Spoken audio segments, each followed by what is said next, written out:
Hi everyone, well it's Roz here from Brumby Horse Life, and I'm going to be doing a series of videos about other people's videos, in particular some of my favourite horse trainers and why I like to watch them. It's not a personal endorsement, it's just simply my own taste in horse training and why I particularly like different individuals, not just horse trainers. Some of the videos that I'm going to talk about are people who don't necessarily spend their time training horses online. They do function their whole lives around horses, which I think most of us do who own horses. Our whole world sometimes can revolve around our daily management of our horses. But anyway, I'm going to do a playlist, I think, that's going to involve certain trainers from around the world, featuring trainers from America to the Netherlands to Australia, and why I chose them and what I get from watching their videos. So anyway, if you're interested in progressing your own journey with your horses and you're also looking at your own issues, follow along the playlist and I'll discuss the things that I observe. Thanks everyone.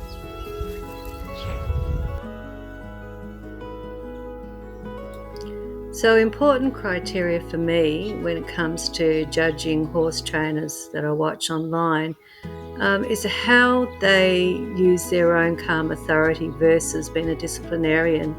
Look, I've watched a multitude of videos and horse trainers of all types and kinds online over a period of years, like many people have. But I have to say I'm really uncomfortable with what I regard as harsh practices or dominating a horse. I really don't believe you have to. I believe that it's about having a relationship with a horse and also using your expertise to help that horse to understand what it is that you want the horse to learn, rather than trying to force principles onto them. For me, everything's about partnership. But anyway, I digress a little. In terms of who I regard as horse trainers that I really like and who suit my own style, would be people like Warwick Schiller. I like Tristan from TRT, Ike Ranch. He does the Mustang series. Ryan Rose is another one that I really like. I do watch a bit of Steve Horsemanship. It's a British channel. I like him. There's a number of people that I watch.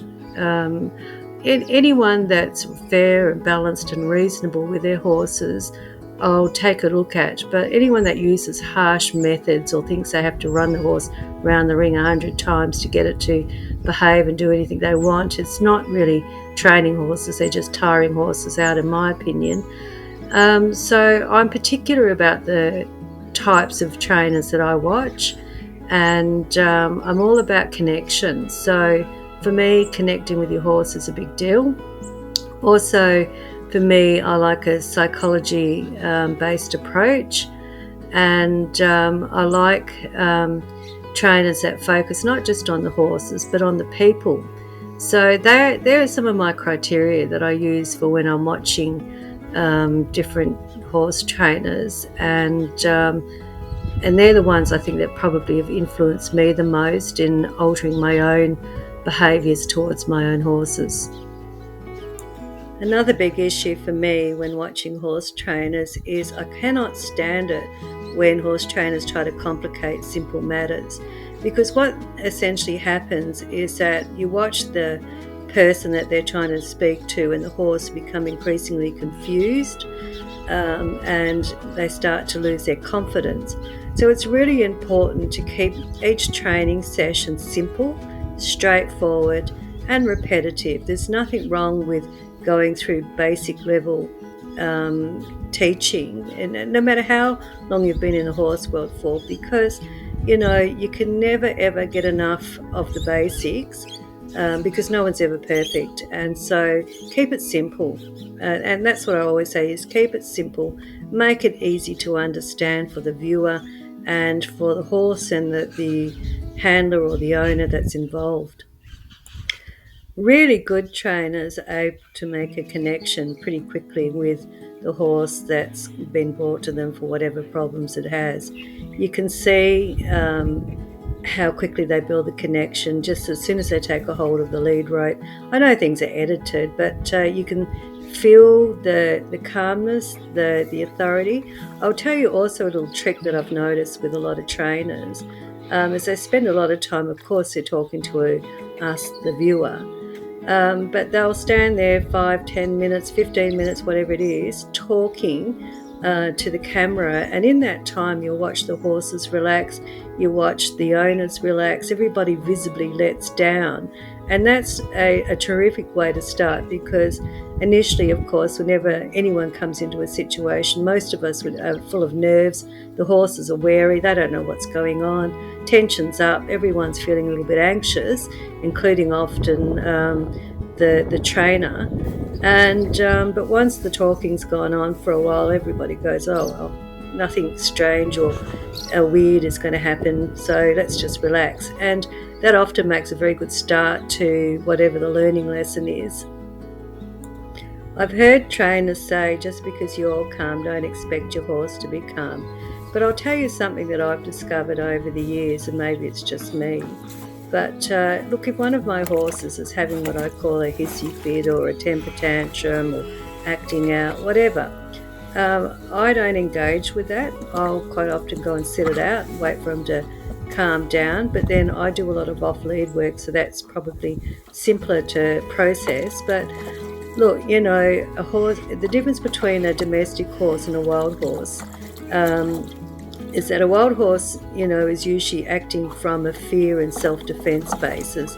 A domestic horse, I think, is often coming from a confused and problematic basis because of whoever's owned them before or whoever did the initial breaking in and training sent the mixed signals. So there's various reasons for why horses end up in the hands of the trainer.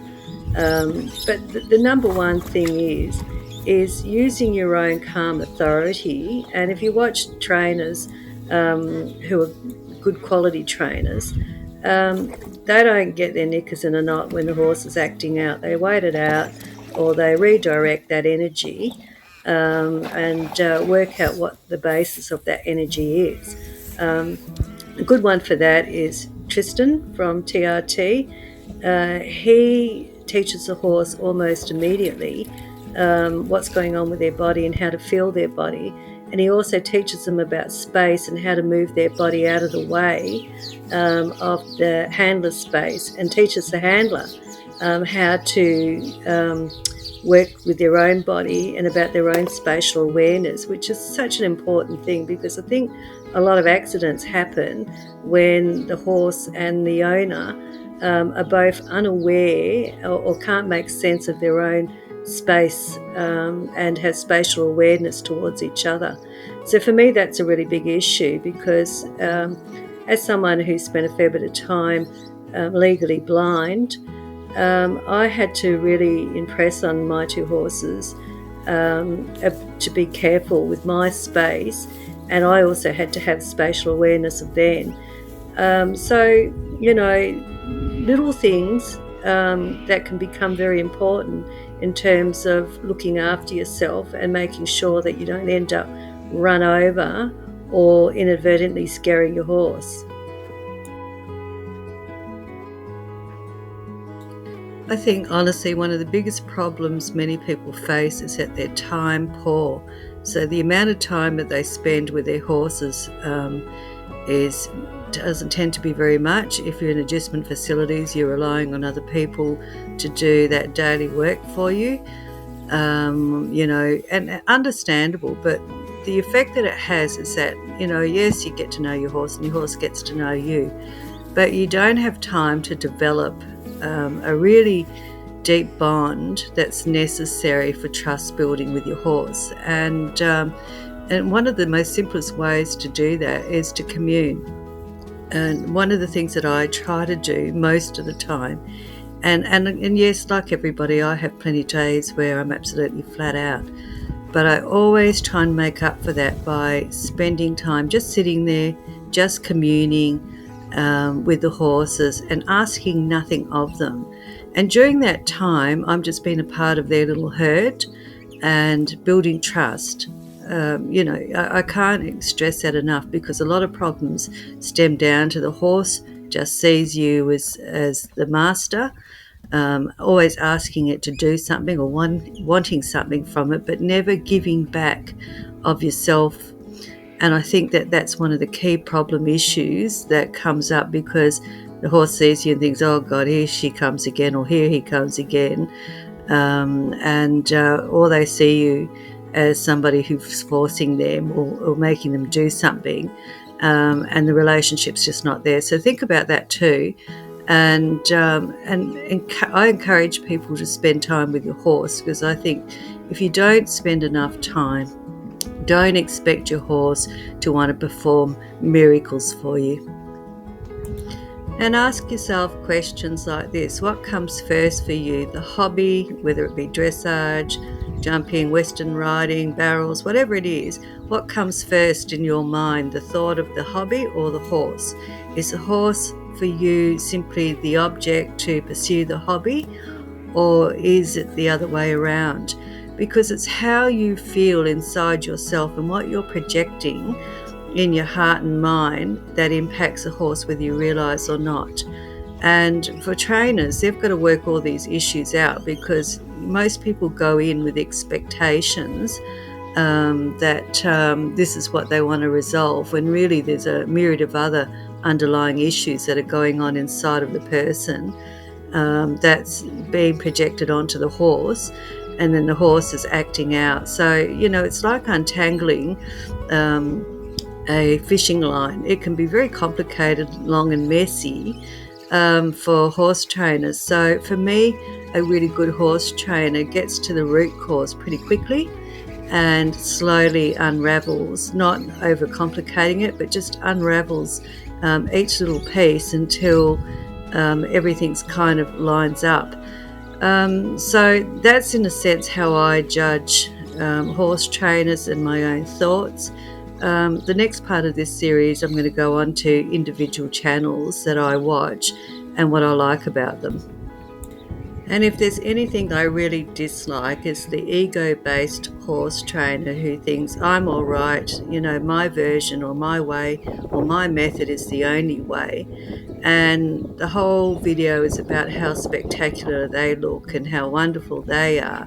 Horse trainers who act like that, my attention span lasts all of about half a second and I quickly flick them off. So it's those who are genuine and wanting to help the horses, help the person, simplifies the method, reinforces, what they're trying to teach the person, makes them go away and practice it, because in reality we know that nothing that we're learning new happens instantly. Everybody needs time for processing, including the horse. All right, well, that's the end of my thoughts for this episode. If you like our channel, please subscribe and hit the like button. Thanks everyone, and hopefully by the end of this series, both you, me, and whoever is able to make more sense of what we're watching on the YouTube, and being honest with ourselves, whether that person that we follow really knows what they're talking about, or whether they're just got a good team of editors and they're just about making money. Because in all reality, all we all want to do is learn how to handle our horses better and to build that connection.